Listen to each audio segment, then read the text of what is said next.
Sebelumnya, Assalamualaikum warahmatullahi wabarakatuh.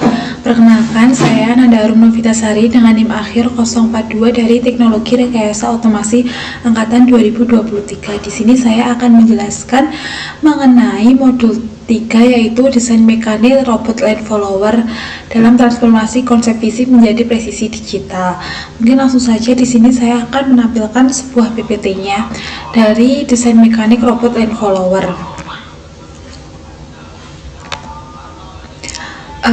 Mengapa sih desain mekanik itu menentukan kemenangan atau menentukan presisinya? Yang pertama itu karena kekuatan strukturalnya, itu chassis dan bracket wajib kokoh menopang seluruh beban kelistrikan dan mekanik. Kemudian yang bagian ini distribusi berat, itu keseimbangan menentukan traksi roda dan kehalusan manuver robot. Kemudian kompatibilitas dimensi itu untuk motor, baterai, dan PCB harus masuk secara fisik tanpa paksaan.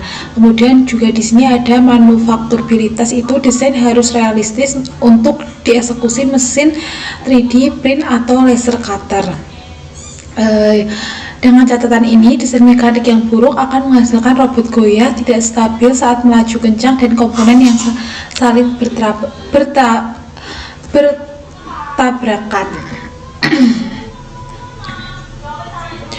Ini ada Autodesk Vision 360, itu deteksi tabrakan, itu ada uji interferensi sebelum material terbuang, fleksibilitas, paduan parametrik dan direct modeling, integrasi ECAD, membuat file PCB 3D untuk cek clearance.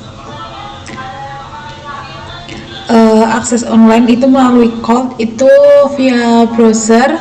Dengan syarat itu koneksinya harus stabil, RAM-nya itu minimal membutuhkan 8 GB.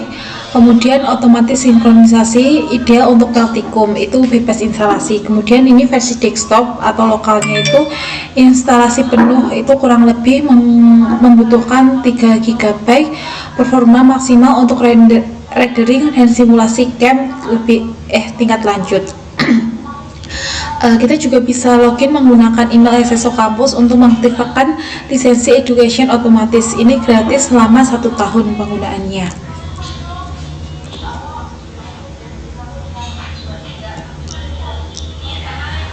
Ini sebelum kita mendesain 3D-nya, itu yang pertama itu sentuhan fisik, itu siapkan penggaris presisi dan cakar sorong bersama wujud asli komponen elektroniknya. Kemudian ukur dimensi eksternalnya, rangka panjang, lebar, dan ketebalan itu untuk roda, bodi motor, dan modul HCR04. Kemudian juga ukur jarak mounting, itu catat jarak absolute center to center dari lubang dudukan baut pada PCB. Kemudian tabel perekaman, itu susun data ukur fisik dalam buku catatan sebelum membuat aplikasi CAD. Kita itu juga dilarang untuk menebak, jangan mendesain dudukan baterai atau motor hanya dengan menebak referensi gambar dari internet. Jadi itu tidak disarankan untuk kita menebak. Jadi sebaiknya kita ukur terlebih dahulu secara fisiknya sebelum kita membuat di aplikasi CAD/CAM.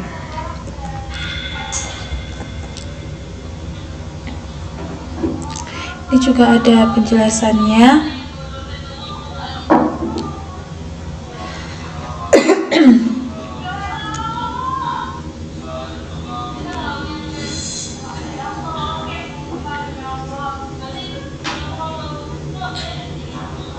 Ini juga ada peta misi desain integrasi 9 modul perakitan. Itu ada 1 dan 2 itu sasis dasar dan roda, kedua itu motor pontline PLA, keempat itu triple bracket sensor HCR04, soal 5 itu stand off PCB, kemudian ada wadah ganda baterai dan aktuator, manipulator depan, dan yang 7 dan yang 9 itu desain estetika, kreatif, dan perakitan final seluruh sistem. Ini ada validasi akhir dari rubrik pengumpulan. Nih. Kemudian saya juga akan memberikan contoh dari desain chassis land 3D land follower. Contoh dari chassis 3D land follower atau robotnya ya teman-teman.